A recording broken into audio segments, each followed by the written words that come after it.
Hello everyone and welcome to my new channel, The Third Reel. And today we're going to talk about our top 5 favorite movies of 2025.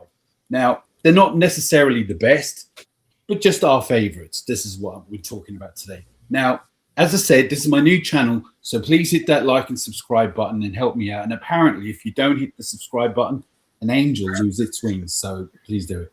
Anyway, today we've got a big panel today in front of us.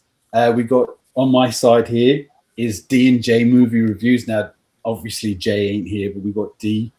He's the better looking one of the two anyway. We got Davey from the 80s over from Cinema Chop Shop. Oh, I should have said Darrell's from D&J Movie Reviews. All their links to their channels will be in the description. We've got Davey from the 80s over here from Cinema Chop Shop. And we found this guy down here called Ian. He was just wandering around. We thought, hey, you know what, we'll invite him. This is Ian. He knows about movies. We probably want him to start his own channel, but we'll find out today if he's any good. We won't tell him to his face. We'll wait till he's gone and we'll say it behind his back, you know. So anyway, tell us a bit about yourself, Darrell. What's happening? Oh, this is Darrell from D&J Movie Reviews, and I don't know why you just put me on the spot like that. You can find us at D&J Movie Reviews on YouTube, where we're supported by these three fellas. Jay is not here, so I will give y'all his top 5, and I'm gonna give you my top 5 also. All right, so Cinema Chop Shop, go ahead. It is Davey from the 80s from Cinema Chop Shop. Don't go ahead and head to that channel. I'm better than that guy over there, better than that guy over there. No, I'm just playing. But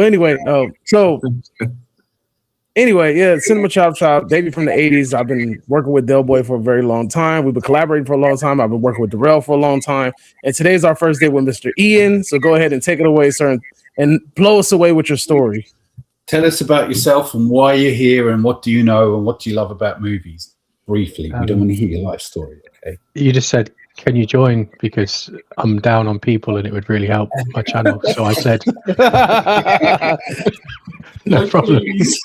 Help me. I don't want to he won the people over already. He said this is a charity. You know, so yeah, that's you read on checkthetrade.com. God damn it. Anyway, so you're like a soft-spoken John Lennon. I like it. Really? I like it. And I sound like Tom. Like you've been smoking. You say you sound like who? Tom Cruise. No, I sound like the hillbilly from what's his name? What's that? Deliverance. Got a real pretty mouth. Get them rich yourself. Anyway, I've never watched that whole movie. I've watched. You only jumped to the good bit, isn't it? Yeah, exactly. Now you sound like the people sometimes in my city. So yeah. Anyway, so before you all turn off, I was going to say, look, today we're going to talk about our top 5. We're all a bit different. I reckon a couple of us are going to have the same, but it's not necessarily the best. It's just our favorites. And we got a missing person here today, Justin. So Darrell, like he said, he's going to give him his top 5. So who wants to go first? Hey, can we spitball through like some honorable mentions? Yeah, I was going to do that at the end. Yeah, I was going to do it at the end as well. Yeah. Oh, you want to do it at the end? Okay. Yeah. All right. I can start us off with my number 5. My honourable mention might be on your list, you see. So. Look at this man. He's a natural. He never done this shit before. There you go. 5. All right, what's your number 5? All right, so my number 5 was kind of my number 5 a day ago was different because I just watched this movie like literally a day ago. Beonia. So I watched that movie and Emma Stone's performance in that movie was phenomenal.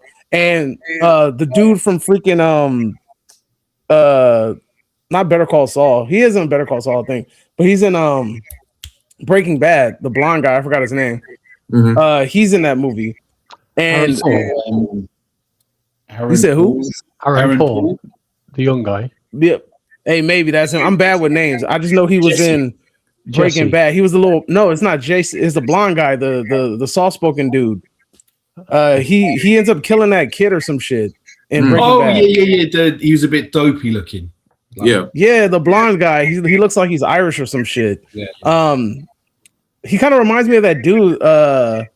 If you guys have seen Gangs in New York, the dude that plays the mayor that dies when Bill throws the hatchet, the cleaver in his back, kind of reminds me of him. Yeah. But anyway, to the point, Begonia is a movie about this man he's had like a rough childhood, and it talks about how people that don't feel a part of society have become obsessive with like online culture and finding their community online. So after going through all these different online communities, he finds one that kind of resonates with him, and that online community is about alien conspiracy theories. So he believes that Emma Stone's character is an alien, and he ends up kidnapping her, and the whole movie is him trying to convince her to confess about her being an alien. So the movie was already fantastic, but then the third act, to me, put the freaking cherry on top. I thought it was a phenomenal movie. I enjoyed it a lot, and honestly, it surprised me. I'm kind of mad at myself for not seeing it sooner, but that's my number 5. Okay. Anything Emma Stone touches, she kills. Yeah, I agree. My wife has been advocating for her to be a Harlequin, and I think so too. I think she'll be a great Harlequin. I don't see it. I don't see it. I can see it. She's fantastic. I mean, she's great, but I don't think amazing on The Amazing Spider-Man. I mean, think about how she did think about what she did with Cruella. Cruella's like a tame ass Harlequin. You said give it a try. It was actually, I was surprised I enjoyed that film. I was Cruella. Oh my god. Yeah. That's what I said. The same thing I said. I'm like, I'm not gonna watch no fucking Cruella, and I watched it. And I was like, yo, this movie was actually good. Yeah, she. If you take what Gunn has said about the new DC, right? He says that Suicide Squad is legit and is part of the canon, which means that Margot Robbie will still be Harlequin. And I don't think you can find a better Harlequin than Margot Robbie at the moment. I think she's phenomenal in that role.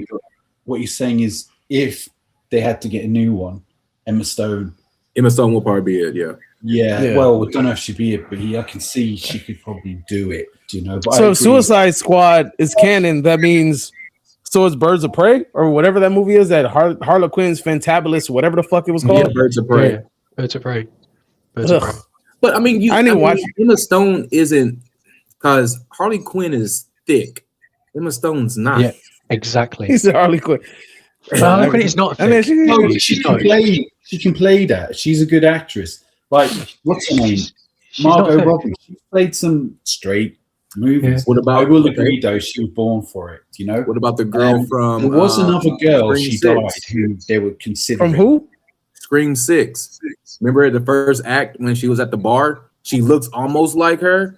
She almost looked like Miss Robbie. Have you seen Scream 6? He said Miss Robbie. Margaret Robbie. Yeah, I got you. He looks exactly like her. I would have to look. I would have to watch that movie again. Yeah, I can remember. I was going to say, all right, Ian, I don't want to put you on the spot. It's all right. But let's hear your number 5 fifth and why. Yeah. So something that I watched fairly recently. It'd been kind of on and off my list of things that I wanted to watch for a while. It's probably the closest thing to a Rocky movie this year for me, and I like Rocky movies in general. So I watched The Smashing Machine. I don't know if you guys have seen that. Dwayne Johnson. I got good genes. Yeah. Yeah. Say again? Is that the girl who's I've got good genes? The advert. Oh, you're talking about the chick that got a lot of shit for it. I know you're talking about. Yeah. Is that her? Yeah. Is that the one you're talking about? No, it's Emily Blunt, isn't it? The Smashing Machines. Sorry. Dwayne The Rock Johnson playing Mark Kerr. He was a UFC fighter. Yeah, one of the original UFC fighters. I want to see that movie. Yeah, The Rock. I never got around to watching it, but I want to watch it. The Rock does a really good job in it, really. But I think probably Emily Blunt steals the show. She's just phenomenal in it. But it's a Rocky movie, right? But it's a real life Rocky movie. Well worth seeing. I heard a lot of people give it. I heard there was another a wrestling movie. It was a wrestling, what, Queen of the Ring or some shit like that. Has anybody heard of that one? I heard that one was pretty good too. I've heard the same thing. Well, and then there was girl that who box. did the Gene advert. She just brought out a boxing movie. Sweeney. Thingy Sweeney, right? Yeah. There you go. That Sydney Sweeney. Sydney Sweeney. Yeah. That one. Darrell, Yo, what is your number 5? my number 5. Well, Don't be Googling it now. I really thought this movie was good. And I don't know if y'all seen it. I don't know, but Good Boy. Yes. So Good Boy was a really good movie because it based, the dude's grandfather passed away, so he comes up there to actually, live in the house, and he brings his dog. So his dog is starting seeing things, and his dog is actually trying to save him for all the little things that he's sick. I don't know if he had cancer. Yeah, didn't he have cancer? He has cancer. Yeah, he has cancer, and so the dog's starting to see all these like demons and stuff like that. He's trying to protect them, and now the movie was, I think it was great from the start.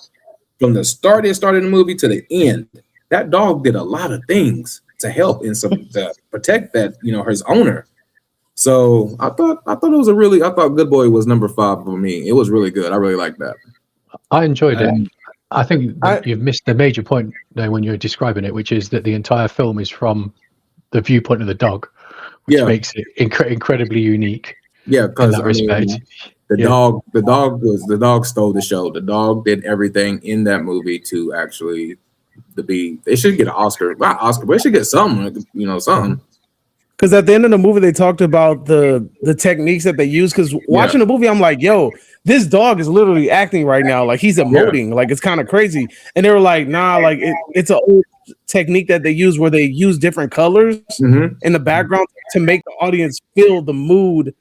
Like you basically kind of like create the emotion based off of the background. So I thought it was real interesting how they use old school directing and filming techniques in order to kind of reiterate whatever it is that they want the dog to be feeling. So I thought that was really cool. I mean, it took them 8 years to actually do the movie. So it was, I mean, I was, like you said, when they was telling the story, how they did it at the end of the movie, it was just totally like dope. And that dog killed it. That 100%, that dog killed it. So Good Boy is my number 5. I just want to say something quickly. I remember when the movie came out, and me and Davey's wife, Tiffany, he had to check it before we watched it because we were worried about. They're like, if the dog dies, I'm not watching that shit. Oh yeah, when we did a review on this, I said if the dog dies, I'm gonna go fucking crazy. But to say, I haven't seen it yet. Do you want to give us Justin's 5? Justin's number 5 is actually Until Dawn. The video game movie? I thought that was terrible. That was his number 5.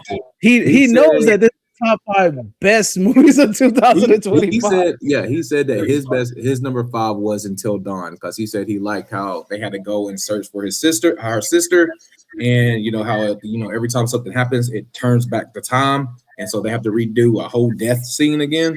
So he liked the concept. Yeah, he liked the concept of everything that actually happened into that movie. I had to switch it off because I was just losing the will. Maybe I should through it. I got 15 minutes in and I was done. Yeah, he said that's his I got top. more patience than you had. 20. All right, it's like, he went to see Avatar twice. Avatar is nearly 3.5 hours. So that's 7 hours, and he sat through that. Don't forget about that is literally a work shift. But I mean, his mom wanted to go see it, so he was like, "Yeah, I'll go see it with him." So no, I respect it. I respect it. It's being a good. I mean, it was an okay movie. I wouldn't put it at my number 5 best, but that's what he said. He liked the transition of everything that actually happened, and like the ending and how everything went. So that's his top 5. His number 5. I'm gonna listen to the rest of his list, and I'm gonna criticize the fuck out of it if I'm like if I hear some movies getting omitted that I know that he's seen. But it's all right though. All right. I'll save it. I reserve it. For me, for what everyone came to see and hear. My top 5, my 5th 5 is Bring Her Back. It was actually higher a while back, but obviously seen other stuff since. It was actually early in the year, and I was surprised. It's A24, isn't it? Again, A24 always kind of gets me excited these days because they're always just thinking out of the box. This one was different. It was messed up, and it was just so I was on edge the whole time. Now, a lot of people go, the worst part of that film is when, spoilers, everyone, the kid, his teeth, and he was banging up. Oh, when he was biting a knife. And he was biting the knife. No, The knife in the bit table. shocked me the most is, do you remember the bit when he was texting someone on his phone? Mhm. Something bad, this woman's freaky. Oh, this kid's freaky. And he She turned just around. snatches that shit from him. I was like, whoa. Do you know what I mean? He was reading it. What do you mean? I was like, oh my God. Yeah, that was a good one. That was a very good I one. was like, oh. But anyway, just to me, I thought it was out of the box. I thought it was different. It looked good. The acting was good all round. Mhm. So yeah, that's why I picked it as 5, because I finally this year, 2025, a bit of a meh. And I think me and you agreed that most of the horror films this year were the ones that were actually good. It was the horror that seems to be for us anyway, for me and him. Gotcha. So yeah, that was number 5, and it would have been higher only for I seen stuff I like. Because Bring Her Back was in my 5 too, but it slipped. I had it. I took it. I took mine out. I put that. I was going to, but I took it out. It was in my top 5, but it slipped. All right, so my next one for my number 4 is Netflix, Guillermo del Toro's Frankenstein. I felt like the beginning of it was kind of slow, but I really enjoyed the perspective from the monster standpoint when it started to talk about his perspective and how he starts to acquire like human emotions and things. I feel like that's when the story really kind of took off and started to become really, really good. So that Guillermo del Toro did a fantastic job. I'm 100% behind him getting the Phantom of the Opera. I would really wish that he would have been able to do the Dark Universe, in my opinion. I think that he should be able to take over the Dark Universe for Universal, but that's a conversation for another day. Well, yeah. Well, is there a ghost in your house? No, I'm trying to see if these freaking I'm trying to see why these people outside my door. Well, probably fans waiting for an autograph, you know. I know, right? Yeah, because I'm amazing like that. Hold up real quick. Let me check with him real quick. Let me see. Well, while you're gone, Ian, give us your 5. Yeah, you might kill me here. Oh, sorry, 4. So in at number 4 for me, Superman. Okay. That should be number 1. Really? Superman? No. Yeah. No. Yeah. Not number 1. Not number 1. Definitely not number 1. But there's only one superhero movie in my top 5, which is Strange, right, for this year, and it was between this and Thunderbolts, or like the New Avengers, right? Okay. And they're so different because one is really all about battling depression and how you're trying to deal with that, whereas the other one is how you're an alien and how you're going to be accepted in modern society from the Superman perspective. But I just felt that James Gunn knocked it out of the park. I thought David Cornswet was excellent as Superman, and Nathan Fillion as Lex Luthor is probably the best Lex Luthor I've seen after the original Superman movies. God, he killed Lex Luthor. He absolutely killed it. Yeah. Most comic book accurate as well. Okay. I suppose I stopped reading in the early 90s, but I think Lex Luthor in that Superman was freaking amazing. That's Lex Luthor. Hey, I'm gonna move my stuff. I need to move the set real quick. So should I log off or should I just move it? Because they're gonna have to work on something in the kitchen because the people next door, they're in the apartment, their sinks clogged. All right, hold up. So nobody cares what he says. So that's fucked up. I think I'm gonna just try to move everything. All right, hold up. Okay. So you might just see. Yeah, no problem. No problem. All right, do what you think. It's up to you. Darrell, what's your number 4? All right, my number 4 will actually be Ballerina. Okay, the John Wick movie. Yeah, the John Wick spinoff. I've not seen it. So it was really good, and I think she played. She did a great job acting like John Wick, because the same thing that actually happened, when John Wick, his wife died, right? So her father died, but her father actually died because of, they was coming after her. So spoilers alert if you haven't seen it. it's like she did everything what she had to do to find the people to actually who killed her father. And when she went through the same routine what John Wick did, the same thing, fighting, training, all this. So then when she actually knew where her father was, not father was, but who killed her father, she went after, the people. And so then she has to fight John, and come to find out she has a sister, and her sister's bad. And then her sister was like, oh, my sister, so we gotta see what we got to do to actually come together to actually survive. But they killed her sister, and they made her bad again, and she went ham.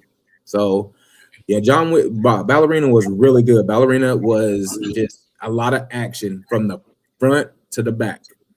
It was a lot of. I was against this movie, not against it. I wasn't interested, and I heard you say it. Then Davey was like, "No, it's not. It's actually decent." Now I haven't got around to it yet, but I'm because of that. But normally I wouldn't be interested. I mean, it got out a little bit. Yeah, you gotta watch it. I mean, the cast. I will. The cast was great. So what about the cast? What's Justin's number 4? Justin top 4. His number 4 was. Let me check here. His number 4 was Black Phone 2. Yeah. Well, I suppose a lot of people liked it. I know Davey loved it.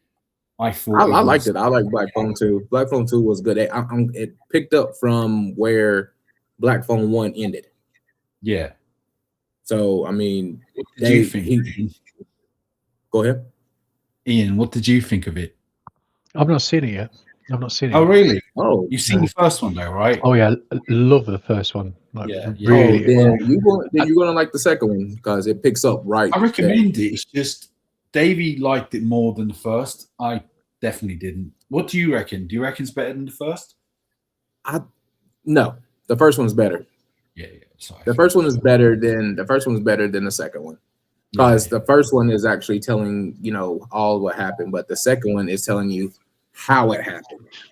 So, like the mom, everybody thought the mom died as this, but it really was this. So, yeah, Black Phone 2 was his second one. All right. Well, my number 4, The Long Walk. Oh, great film. You've never seen that?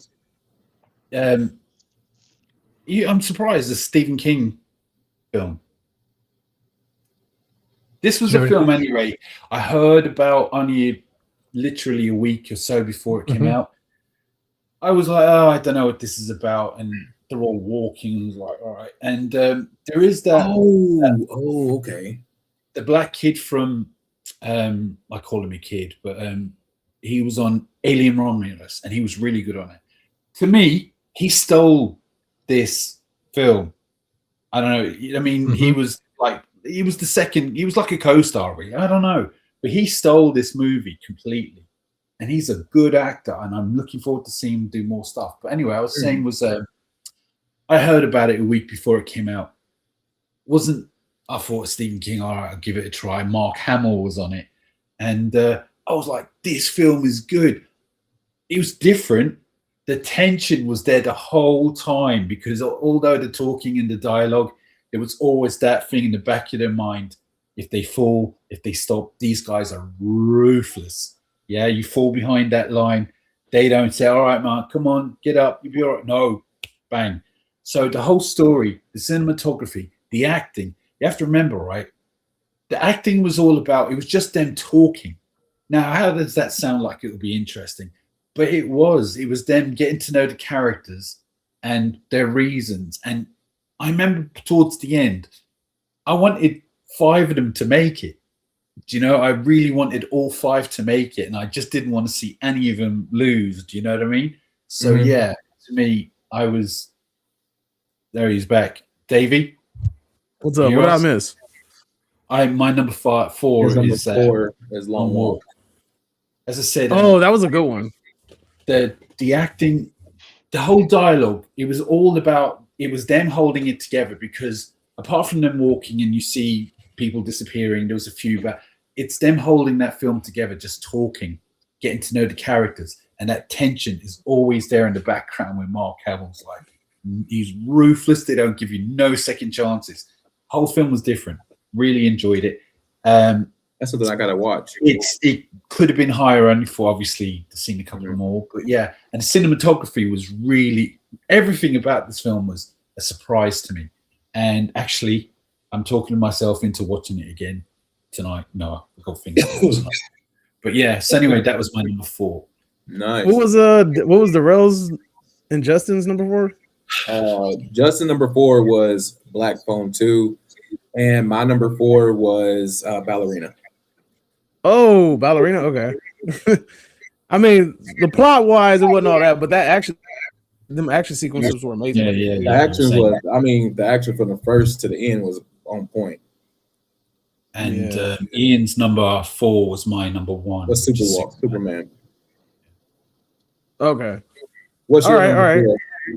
My number 4, I said Frankenstein, so I'm on number 3. Okay. All right, so it's number 3 now for you. All right, so let's go number 3. Since I heard Ian likes foreign films, have you heard of No Other Choice? No. All right, so have you seen the movie Old Boy? Yes, big fan of Old Boy and Lady Vengeance. Yeah, so the whole Vengeance trilogy is very good. Yeah, exactly. Sympathy for Lady Vengeance and Sympathy for Mr. Vengeance. Yeah. Subtitle, Darrell, me and you ain't interested in all that. That's because you don't know how to read. But anyway, illiterate ass. That's so true as well, right? No, but it's I have to find the dub version, or I'm like, no, I get it. Some people just can't do the whole thing, like read and watch things at the same. It takes a while to get used to. But anyway, No Other Choice was his return to directing, so that's his new film. And it's about this young man who was working in a factory, like making tissue paper, and eventually he loses the job, and now his family, the house that he moved into, the life that he knew, like all of a sudden is going away, and he finds himself scrambling trying to get that job, he wants to get the same damn job back, and he finds himself plotting on how to get rid of the people in front of him that will be more better suited for the job in order for it to secure himself as the sole proprietor of that job. So it was a really interesting movie. I will say that it's a slow burn.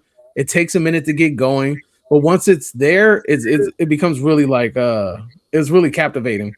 I thought it was a fantastic movie. A lot of people put it as their like number 1. I can't put it at my number 1, even though I love Korean dramas.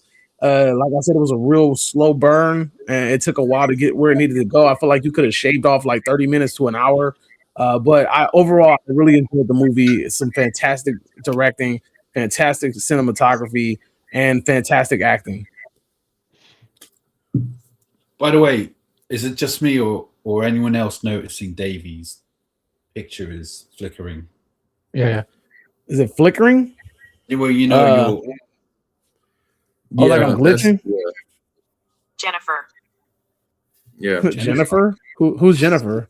I don't know. Where did that come out of? Jennifer? That motherfucker got it. Nah, that's it's all right. You got one of them AI robots, huh? No, it's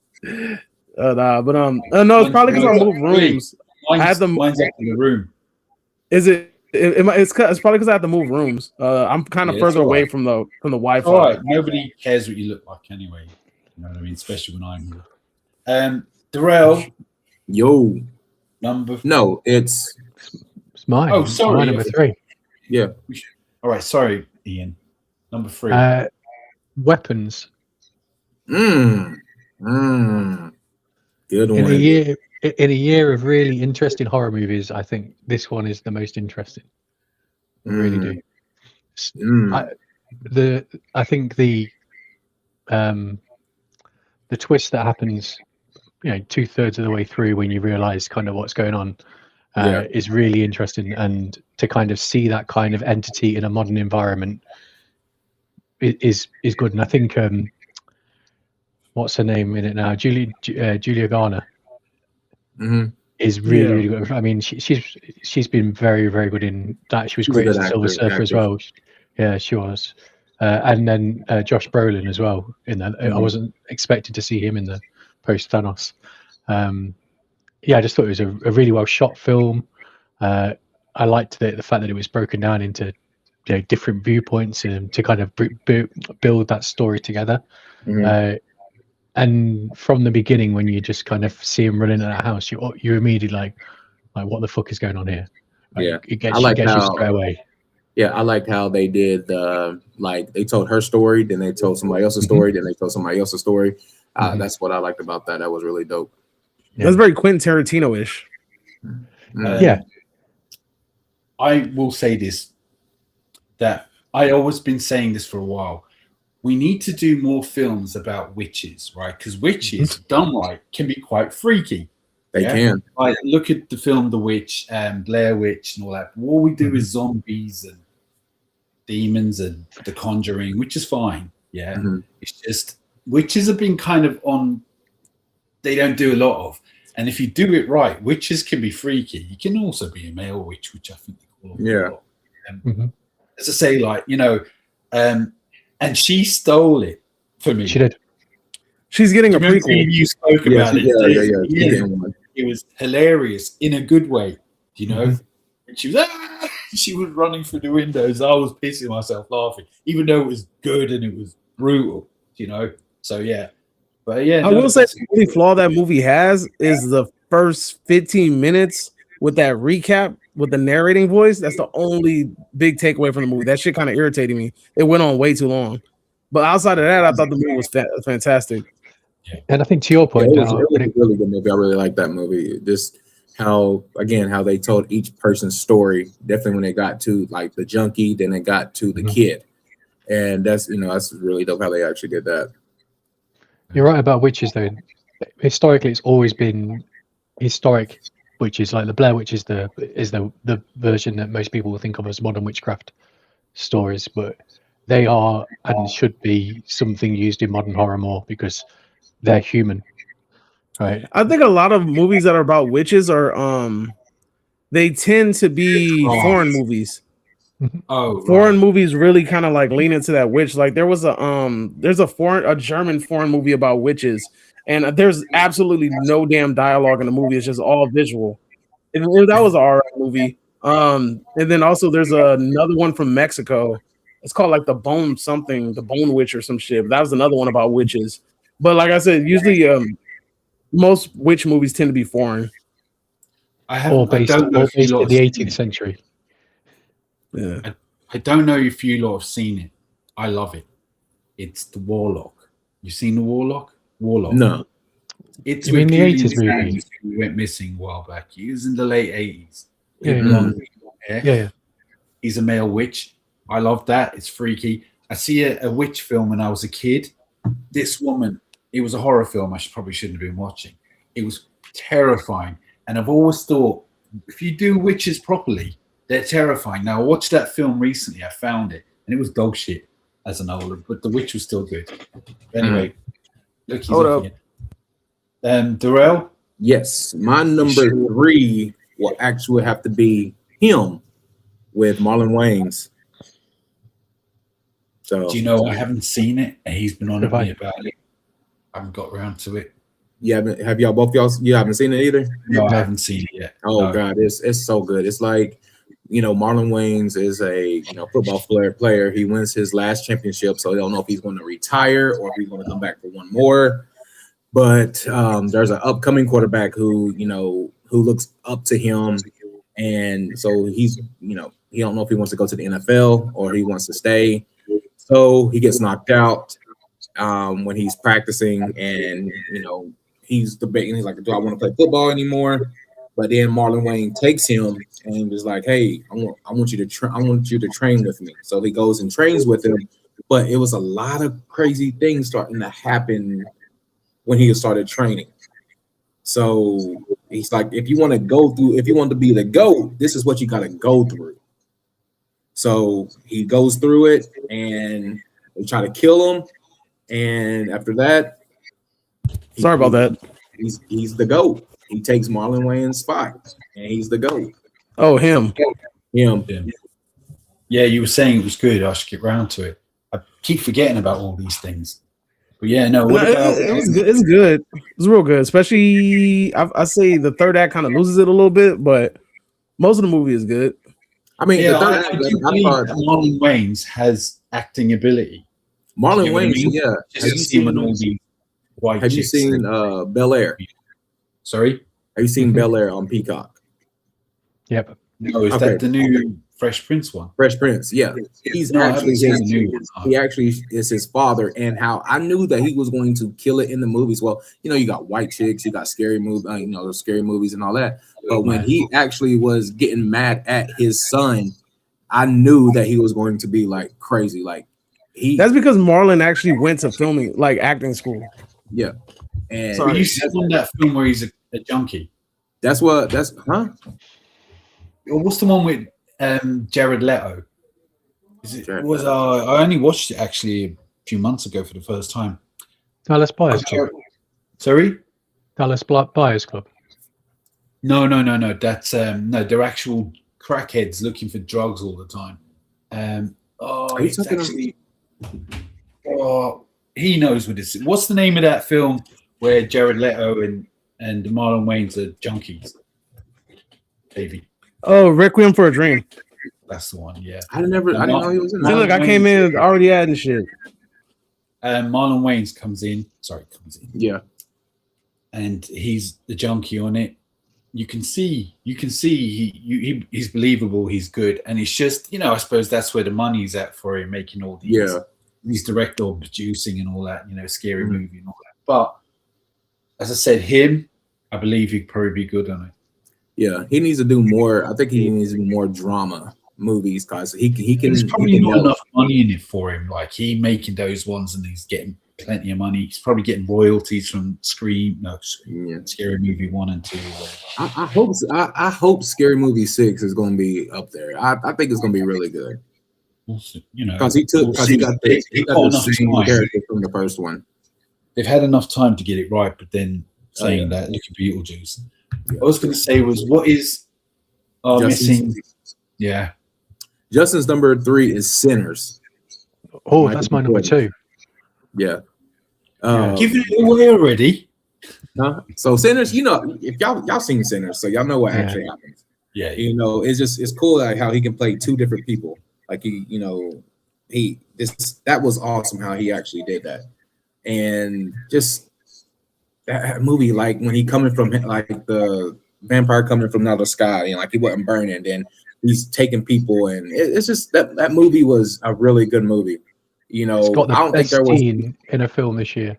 That movie has. Yeah, I don't think there was any slow parts in that movie. It was funny, it was sad, and it was killing. You'll have horror killing. So yeah, I mean, you can't go wrong with this movie. This movie was amazing.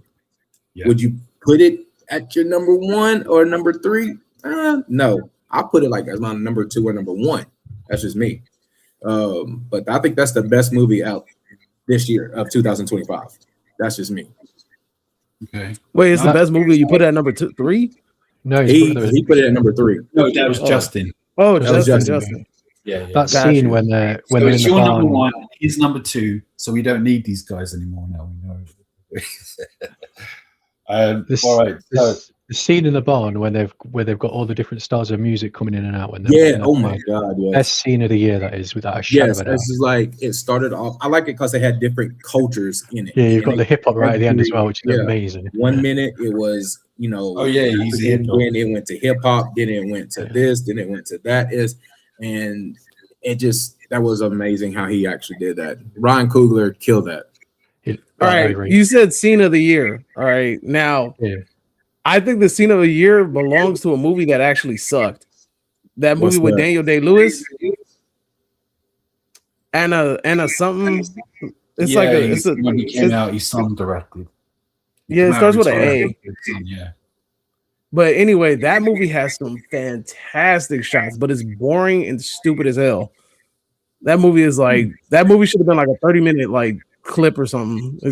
That movie wasn't worth it, but it has some beautiful cinematography. Yeah, that was. I mean, here's my number 3. If if it's your number one and my number two, then we should talk about it a bit more because, right? That's Yeah, but it could be in ours as well. That's what we're saying, though, right? All right, sorry. I think you meant you two. We know it's number two for me, and I think you're saying it's your number one, right? Who, mine? Yeah. Yeah. Sinners is my number one. No. Hold on. Don't say it. If it's not your number one, just leave it. Yeah. Hold on. Yeah, Sinners is my number one. Yeah. So you have to look.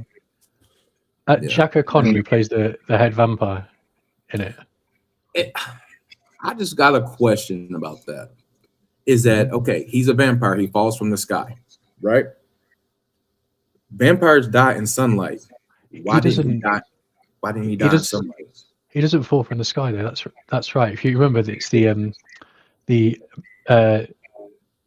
Indians are chasing him at the beginning of the movie before the sun comes up, so he gets into the house before the sun comes up. But are you talking about the start? Yeah, right at the start when he goes to see the rednecks. Yeah, when he goes to see the rednecks and he goes inside of the house and he was like, "Can you help me?" Yeah, that's before the sun comes up. That's why he's so eager to get in and over that boundary. I thought the sun was going down. No, the sun's coming up, isn't it? Okay. Yeah. But Jack O'Connell, he's also playing a bad guy in another horror movie, which he was kind of hinted at the end. So if you saw 28 Years Later. Oh, the blonde. Yeah, he's in it as part of the Jimmy Savile gang. He's the leader of the Jimmy Savile gang. 28 days later. Yeah, that was him. Yeah. He's the leader of the Power Rangers. I know the Jimmy Savile gang. They're called. It's actually called the Jimmy Savile gang. I'm gonna call them the Power Rangers because they're American. They probably don't know. But he's a pretty bad guy in the UK. I'm surprised he made him like that, unless he's going to be a prick. Jimmy Savile. So you guys don't know, he was a big child entertainer, beloved by the whole country, right? Knighted by the Queen, the whole shebang. Yeah, he died, and after he died, turns out he was a huge, not a little, huge. Yeah, he was, bad. So if you don't want to say the word, we usually say PDF file. Yeah, we get in trouble. But what it is he abused his power. He used to go to the hospitals to when he's putting his hand on the sheets and shit like that. You know what I mean? Yeah, no. He was really, really, really. And they want to name themselves after him because. That's what I'm saying. He had a very distinct. He had a very, very distinct style, which was the track suits that you see them wearing at the end of the movie, and the gold chains. The white hair. But you know what though? In a world where that information probably didn't get exposed because of the virus, I guess exactly, and it wasn't exposed. It's just I find he's either going to have to be a villain. Because he is a villain. I don't see why you would call one of those characters that. So I don't know. In fact, I don't know. He's definitely a villain. Into that film, anyway. He is a villain. Like the serious tone. Fight. It was like. Anyway, it's morphin' time. It's morphin' time. So whose turn is it? Number 3. Yours. My turn. No, it's not. It's Dell's. Yeah, it's my turn. Oh, Dell, you did your 3 or no? My video. What? You did your 3? No. No. All right, go ahead. It's weapons. Oh, okay. Mass destruction. So, look, don't need to say much more about it all because we said a lot. But I was just going to say one more thing, which is do it right. They can be frightening. Yep. Zombies, vampires, all these things have been done, and it's not that I mind as long as it's done well. It's just witches done right. People think of The Craft or that kiddie film, The Witches, the big nose and all that. Do it right. It can be creepy. I mean, A24 had The Witch. That's what I was saying. The Witch was I liked it. You didn't love it, but just they can be done right. It's freaky. The second, she stole it, but I do like the rest of the characters, like you were saying, the different. And when the guy from Doctor Strange, when he was bombing it down through the petrol gas station. Oh, what the hell's going on? The dude with the bug eyes. That was just out of the blue, and I was like, "What?" And he was a likable character on that. So stuff like that. He was different, likable. it could have collided with my number 2, but there's one thing about my number 2 that got to be number 2. So I don't need to say any more. We've spoken about it enough already. But we got your number 2 now, Davey, from the 80s over at Cinema Chop Shop. Yeah, my number 2 is Sinners. We just talked about it. Sinners to me was a fantastic movie, well acted, well directed. It was just well done all around. The cinematography was fantastic.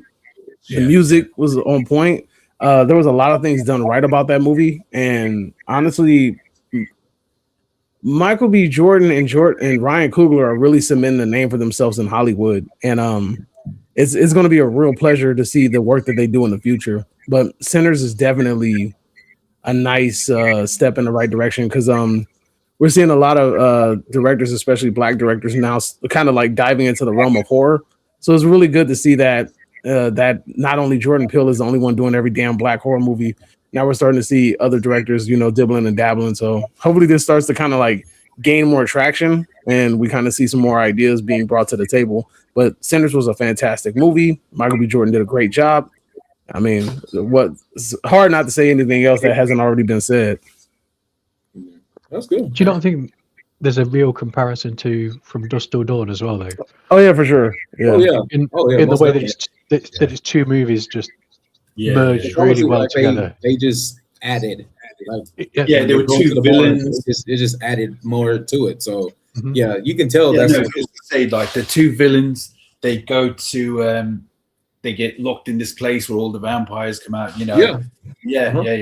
But what is yours, Mister? Sinners. Oh, sorry. All right. Well, there you go. And for me, I think Dusk Till Dawn is probably my favorite vampire movie ever, and I think Sinners is probably a very, very close second. Oh, now. okay. I think I think there's a lot of really good vampire movies out there, but quite a lot of them.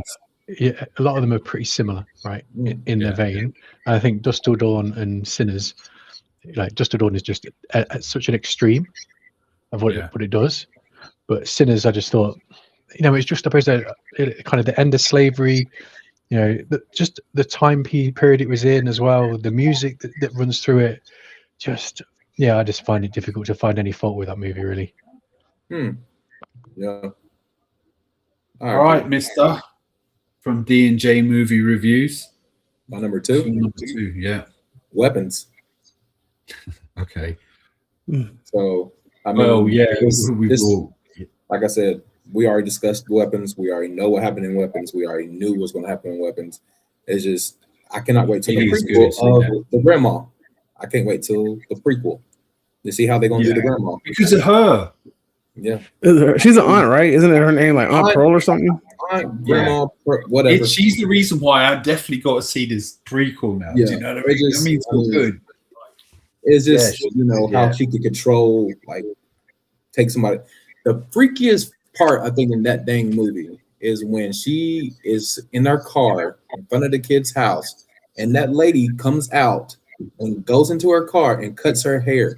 I was like, how in the hell? I was like, that's some crazy ass shit.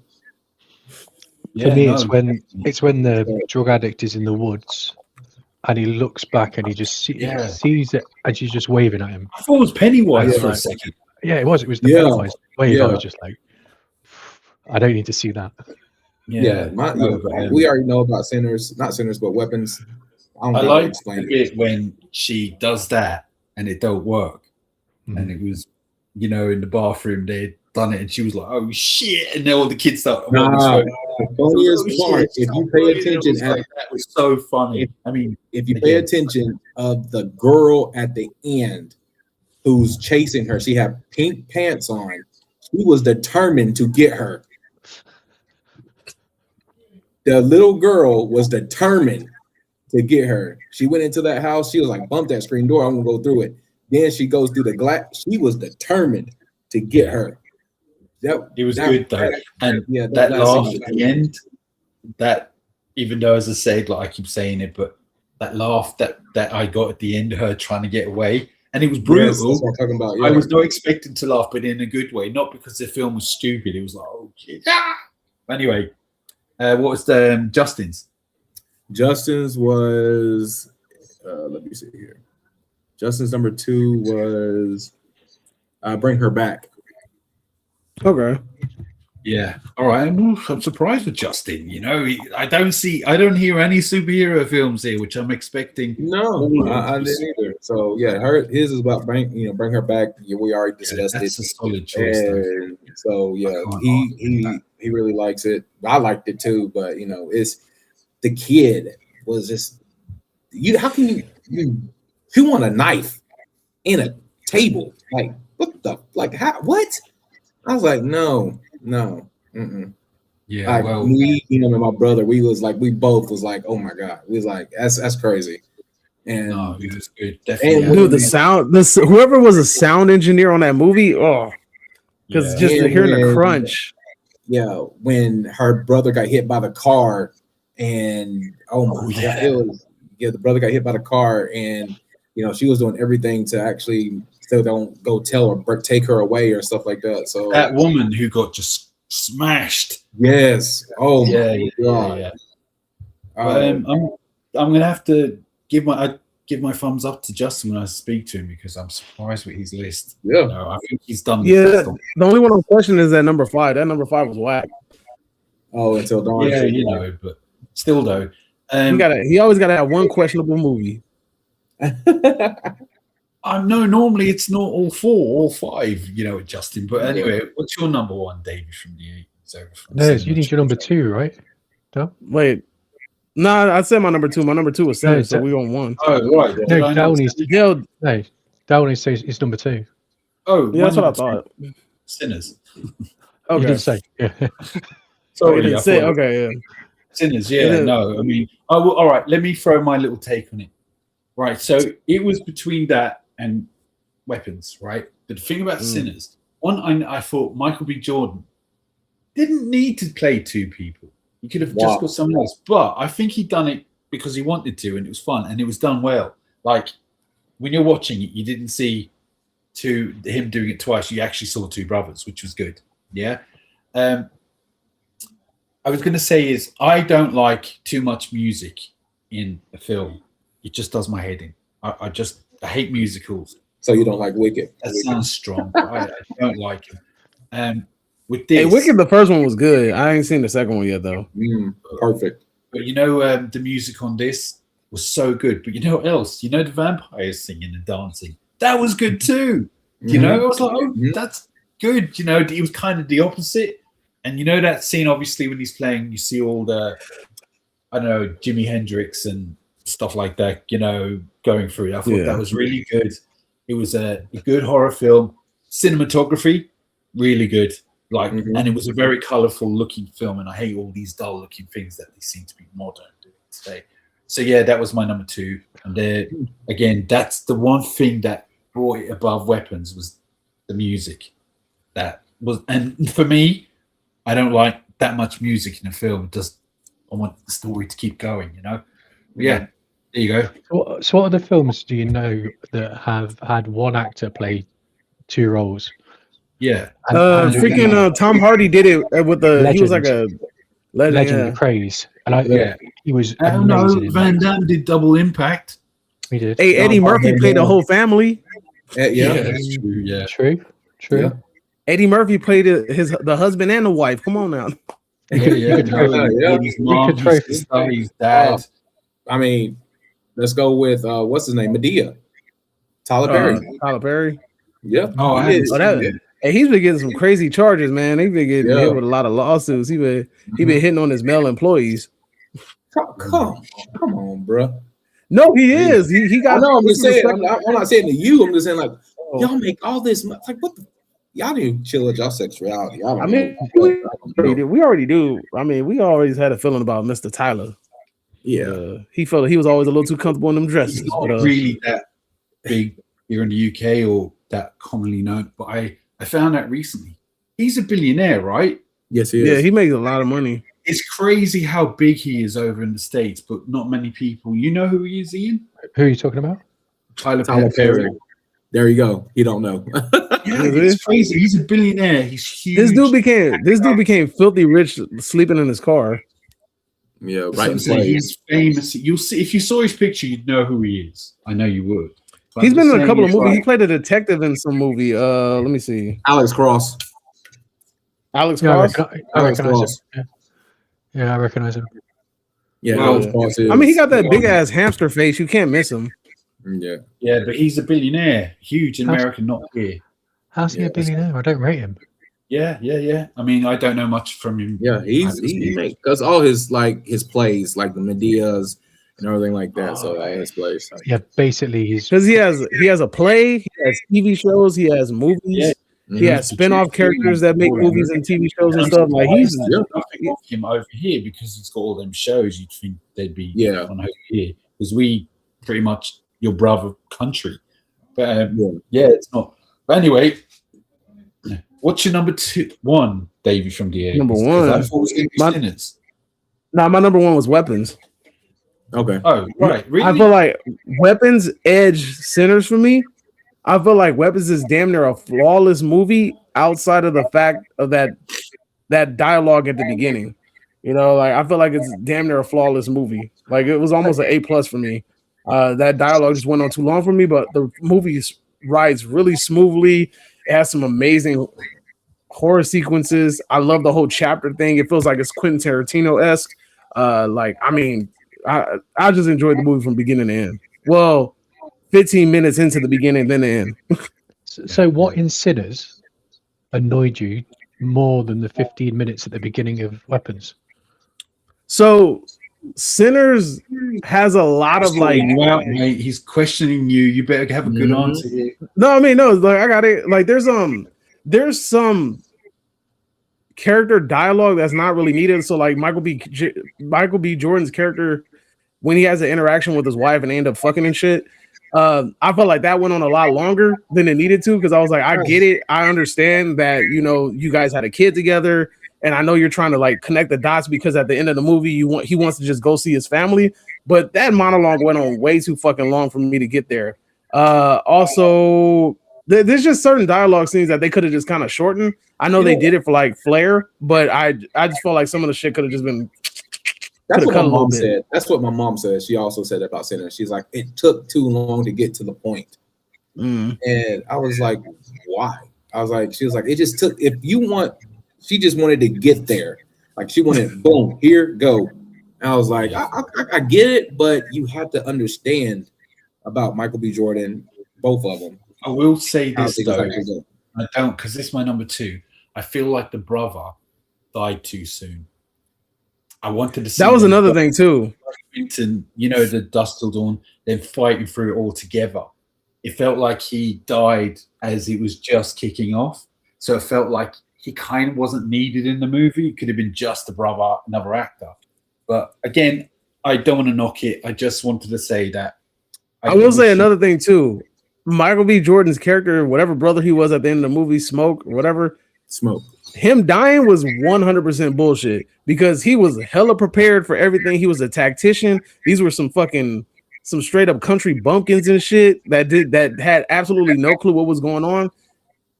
Him getting shot just felt like it was done for dramatic purposes, and it didn't really seem like too reasonable, in my opinion. He knew what he was getting himself into. He purposely set himself up in that way. He didn't want to go on. That's what I took from that, is that he went into it to take them all out and to die himself because he couldn't live without because he couldn't live without his daughter or son. Well, I took it that he would accept his fate if fate leaned that way. I know he took off the protective thingy. When did he take the little protective thingy off? Before he started having the shootout or during it? Before, right at the beginning. Right at the beginning, he takes it off, doesn't he, and drops it. What I liked about that is when his brother tried to bite him and he couldn't bite him because he was actually protected.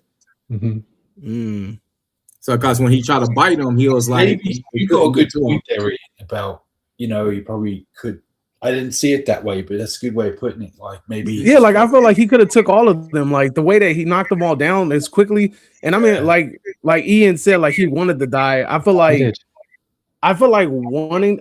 accepting the possibility of death and then it happening is a lot better than I'm going to basically demolish all you guys, and I'm just going to leave like this little itty bitty room of error so that I can make a mistake and you can shoot me while I'm thinking about my loved ones or whatever, and and go get sent off into the afterlife. I don't know.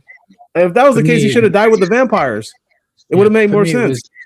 For me, it was death on his own terms, right? So that's the message from the movie for me, which is don't let other people dictate your life or dictate your death, right? So you had that through the slavers before it. You had it through the KKK trying to do it. You had it from the vampires who were offering them a better way, a better place to go to, right? And he didn't want any of that, but he'd lost everything and then decided that he was the person that could choose how he wanted to die and just took it in that moment. Okay. Poetic. Well, speaking of which, what is your number one? Who, me? Yeah, I'm not sure how many of you will have seen this. It's a British movie called The Ballad of Wallace Island, and it's a British comedy that came out at the start of the year. Really gentle. Say the name again, but slower. The Ballad of Wallace Island.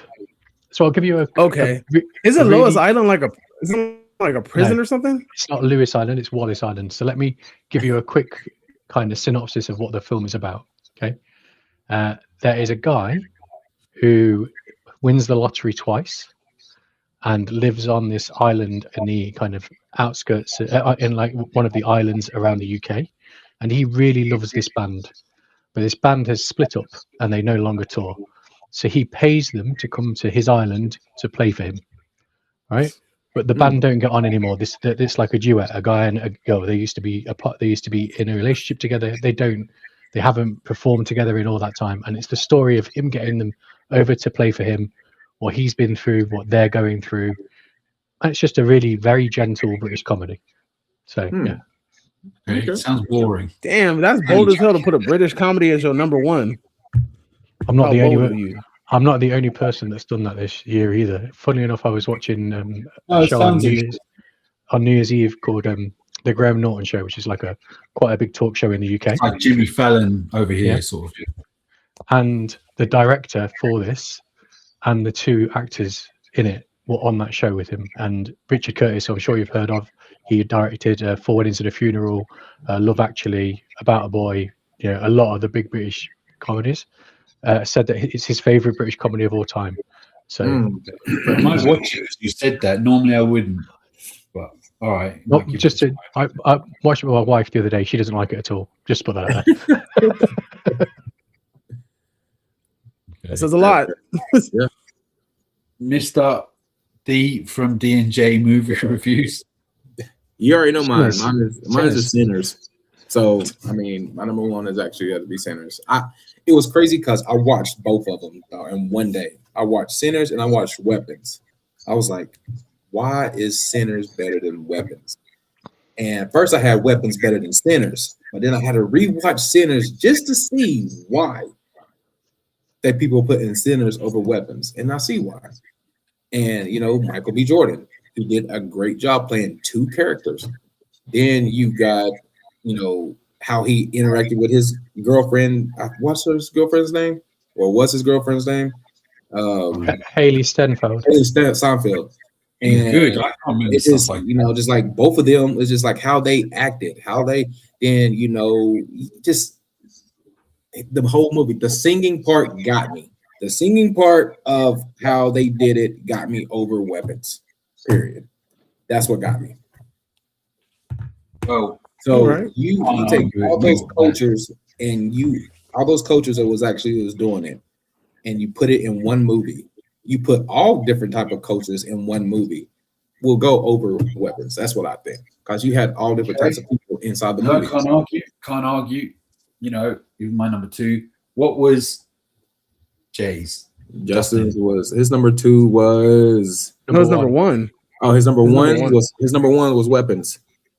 Okay. Well, he's got a good list for a change here. I don't know if he's done this on purpose. He probably wanted to pick all the superheroes. He knew what we were like. It's like Captain America, Captain America, Captain America, Captain America. Spider-Man, Superman. One last thing on Sinners as well, which I don't think we've talked about, is the start. So the start does what Weapons does, which not with this 15-minute talk over, but it something happens and it drags you into the movie straight away.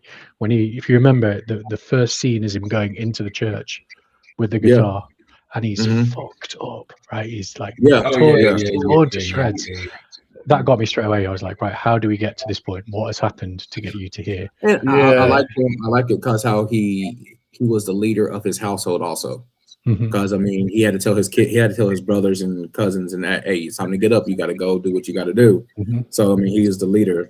So, and he's trying to make money for his family, and you know what happens. So, but it goes back to what I said before. It's another dimension of I will live how I want to live.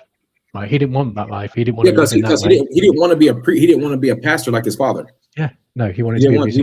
He wanted to be a singer. And his father started playing that song in the car, and he started singing. No, you see, Michael B.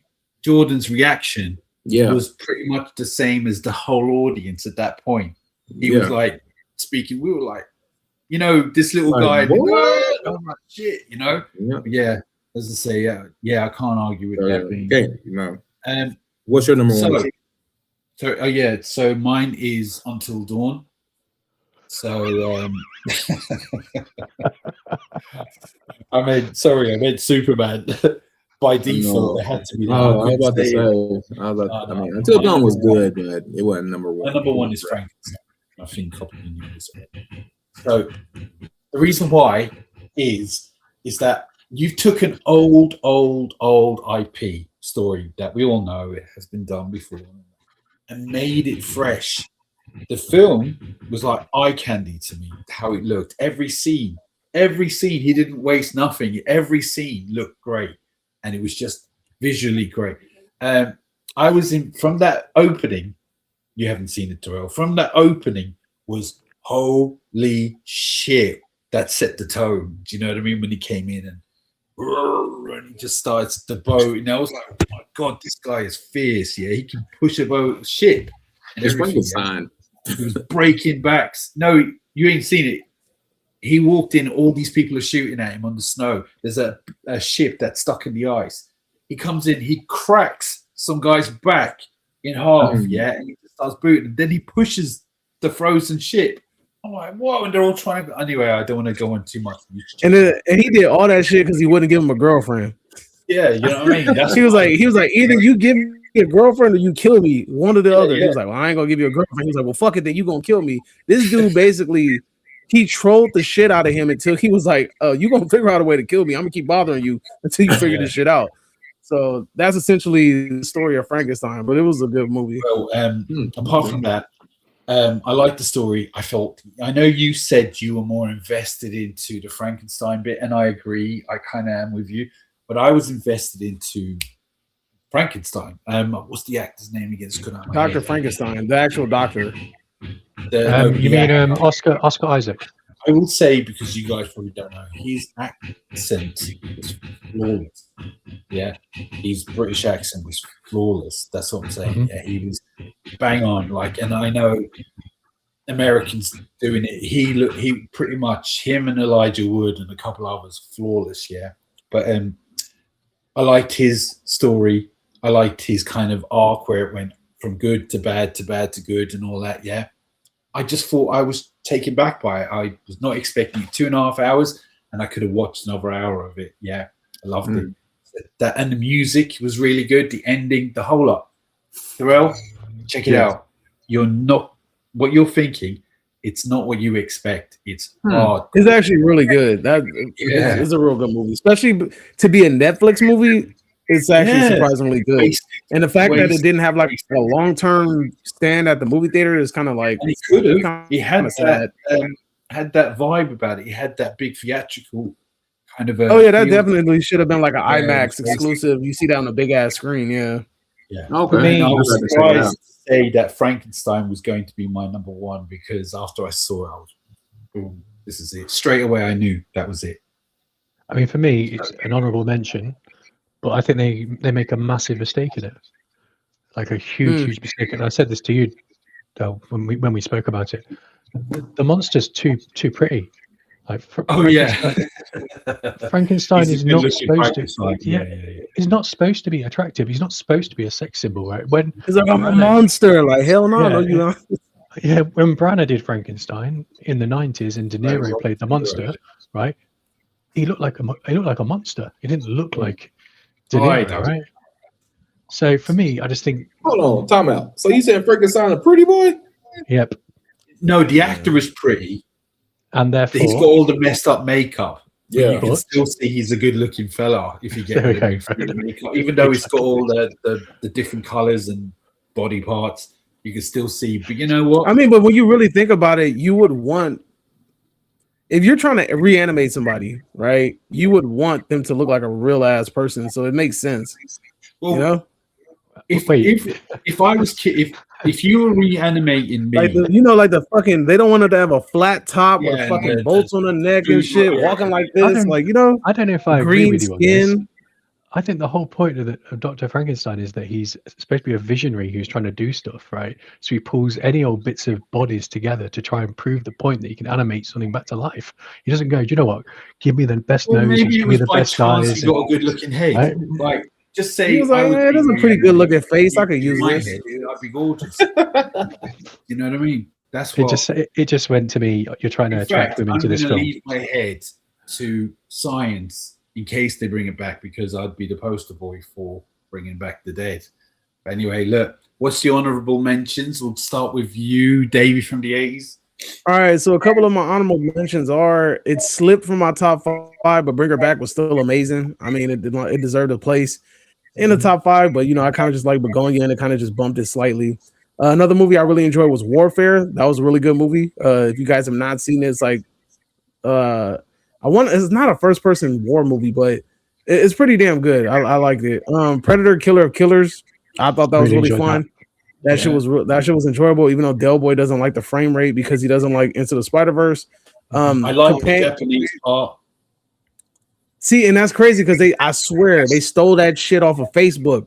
I remember as soon as freaking Prey came out, everybody was like, all you gotta do is make a Predator movie set in ancient feudal Japan, and then you have homie that plays Scorpion as the antagonist. What the fuck happened? Exactly that. But anyway, Predator, Killer of Killers was good. I like Companion. If you guys haven't seen Companion, I thought that was a really good movie as well too. Yeah, it was good. Predator Badlands. I watched Predator Badlands. It was pretty good. I liked how they switched it up, and they're trying not to make all these Predator movies exactly the same. I enjoyed 28. I enjoyed 28 Years Later. A lot of people didn't like it, but I thought it was pretty cool. Aside from the fucking donkey dick dude running around, The Long Walk was amazing. I had a fun time with that, especially the ending. The ending was very heartfelt. I enjoyed the one superhero movie that I did like, the Thunderbolts. I thought the Thunderbolts was actually really good. I felt like it was underrated. And I feel like it was underappreciated, but that was one of the very few Marvel movies with actual heart. Thunderbolts was great. And then also Black Phone Deuce. I felt like that was a really good jump into the horror. Like they took it from like kind of like a thriller or a whodunit or a drama, and they kind of just threw it into the realm of horror. I thought it was really good the way they handled that. Okay. Ian? So you've named a fair few of them there that I liked. I was just trying to find the name of another that kind of came to my mind, but I can't find it at the moment. But the big one for me was an indie film called "We're All Gonna Die" or "We're All Gonna Die." Have you heard of it? It's very, very. I feel like I heard of it. So it's directed by two guys called Freddie Wong and Matthew Arnold, and it stars somebody called Ashley Birch. But basically, it's a post-apocalyptic sci-fi movie. So this big pillar appears on the planet and starts basically absorbing things, and then it kind of goes 25 years later, and it's about a beekeeper and a guy who loses his car and all the weird shit that happens. It's a comedy. It's always a damn beekeeper. Comedy sci-fi movie, yeah. Okay. Yeah. So quite like that one. And there was, and I'm trying to remember the name of the movie now, but it was a true story about the guy who won £1 million either on Jeopardy or on something on another TV show in the US. I'm trying to find what the name is at the moment, but it's on my watch list. I'll be able to see it. I'll have a drink. Come back to me. I'll let you know. what it's called. What is yours, Darrell? Mine's will actually be Hard Eyes. It was really good. I really liked Predator Badlands. Was really good. I thought it was really, it showed a different side of Predator, and like has been a team. What else? Let's see. I liked. What was another one that I actually liked? Was it Puppet Master 3? No, it wasn't Puppet Master 3. No. Toxic Avenger. No, Yeah, there we go. I mean, Thunderbolts was really good. I really did like Thunderbolts. Now You See Me, Now You Don't. The third one, I thought it was really good. I mean, it's still terrible. You what? I heard like it's been getting pretty bad reviews. That I mean, we always get Yeah, we'll subjective. Wait, you said which one is getting bad reviews? Now You See Me, Now You Don't. It's getting Who? Now You See Me, Now You Don't. The third one. Yeah. Oh, that shit came and went. Yeah, and I mean, Final Destination, the last one. I thought it was decent. Liked that. Yeah, I liked it. Yeah, I feel like I'm in a minority. I hated that shit, but all right. Yeah, but I actually was surprised they kind of revamped it a little bit, and it was interesting. I liked how the 60s, how it all created all the way up. But yeah, it was good. What about Justin? He didn't put one on his. Okay, fair enough. My honourable mention is Sisu 2. You lot probably haven't seen it yet. I know you haven't seen it yet, but I want to. Yeah, no, that is just pure mayhem from start to end, blood-filled, gory, don't mess around, great character, over the top, yeah. Sometimes it's good to sit back and just watch mentalness through the whole film and just without having to really concentrate on too many different things, yeah. The story's self-explanatory. It's a bit different from the first one, the story, but it's hardcore. Now, if you've seen the first one, which I know you two at the bottom have, it's on line with that. Just as you can imagine, part 2 is going to be more gory, more everything doubled up, but it wasn't a letdown at all. And I really wish this film got more kind of, I don't know, buzz about it, but you know what? I still think it done well. It's probably made a good profit. That was my honourable mention. I will say, though, Badlands. The thing about Badlands is, I said it before, is that with Predator, you can't keep copying and pasting. You can put it in the future and the past. And it's all good. And I like them all. And I'd like a new one of that. But you have to try and mix it up a little bit. And a lot of people weren't happy about, and I understand that.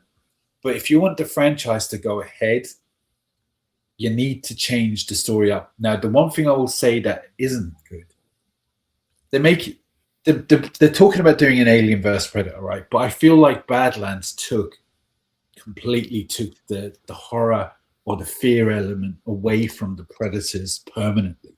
I mean, if you really think about it, a lot of movies are doing a lot of copying and pasting. Why is it that? Predator seems to be the same though all the time. Yeah. Come to Earth, find a warrior, fight against blah blah blah. He dies at the end, sort of thing. And that's great, and that's all of them. But they had to change it up. I just feel like they've taken the mysterious horror. Now you see him as a person. You see all of them as a person. Yeah, the mysteriousness is gone, and the horror is gone. Like when he's running around and the next one killing predators, you'll think, well, he might be a nice kid. Do you know what I mean? So that's the only thing. But you had to change it, and I'll put it in as an honourable mention because I enjoyed it. And but that's it for me. That's all of us, I think. The film I was thinking about was called The Luckiest Man in America. Paul Walter Hauser, who you know from the Hangover movies, and it's basically it's about a guy who gets on a quiz show and just doesn't stop winning, doesn't stop losing. Worth seeing, and nobody's mentioned Nobody too. I thought that was really good as well from a action. I didn't love it, but I thought it was good. Good. Sit back, man. It's Sisu 2. You'd sit back and just enjoy it for what it is. Do you know what I mean? Popcorn. Don't need to think too hard on it. Yeah, well, thanks you guys for joining me on my new channel with video. This is our first video, even though I might not upload, but at first I'm out. Remember, like and subscribe to all them. D&J, this is D&J Movie Reviews. Make sure you check out their channel. They're pretty decent and wouldn't have them on if they weren't. Check out soon to be the second best channel on YouTube, Davey from the 80s over at Cinema Chop Shop. And I'd like to thank Ian for joining us because we were a bit lonely and we needed someone who knew something about something, But we will discuss how good you are after this, and we'll send you a text. And if we don't send you the text, that means we're not talking to you anymore. Okay. So cool. Yeah, no, thanks for joining, Ian. It was good to have you. Seems to know the ghost of John Lennon. Yeah, the ghost. Yeah. It's a different accent, though. He looks like you got to do that dumbass walk that he does when he was walking with Yoko. No, you're thinking of Liam Gallagher. No, he's not. He's thinking trust me, it was him. He had this dumbass bucket hat. And he was walking like he was Amish or something. Yeah. Because he was. Trust me, he had so much acid he couldn't walk properly. That's why. Probably. Yeah. He was never sober, even when he tried to be. He was just in his system. Thank you, guys. This is my first video on my channel, and I feel like it went well. I might have to edit out most of your opinions and keep in my own, but we knew you was a hater. Yeah, well, check out their channels. Maybe you should start your own channel at some point, Ian. No, you're just going to join us then. Too much work. You saw how he was being really picky about the audio. He was like, he'll never start. Yeah. Well, he was like, there's a slight echo. That's him trying to put on he's British accent and put on American. His American accent always makes it sound like some retarded country speak folks, and I have no clue. Gangster move. Get the hell out of here, jokes. Yeah, and that's what we say. Sleep in the bushes. Sleep. Oh yeah, you don't know about that one, right? So we were talking about gangster movies. It still never gets old, right? So the saying, "Sleeping with the fishes." Mm-hmm. Yeah, but we're talking away, and he just comes out. Yeah, you better stop, or you'll be sleeping in the bushes. We're sleeping in the bushes. Yeah. So today, this is years ago, but we're still talking about it. Yeah. Anyway, look, guys. Like and subscribe to all you guys out there. Remember, an angel loses its wings if you don't, and you don't want that, do you? Anyway, look, like and subscribe again. But for now, and until next time,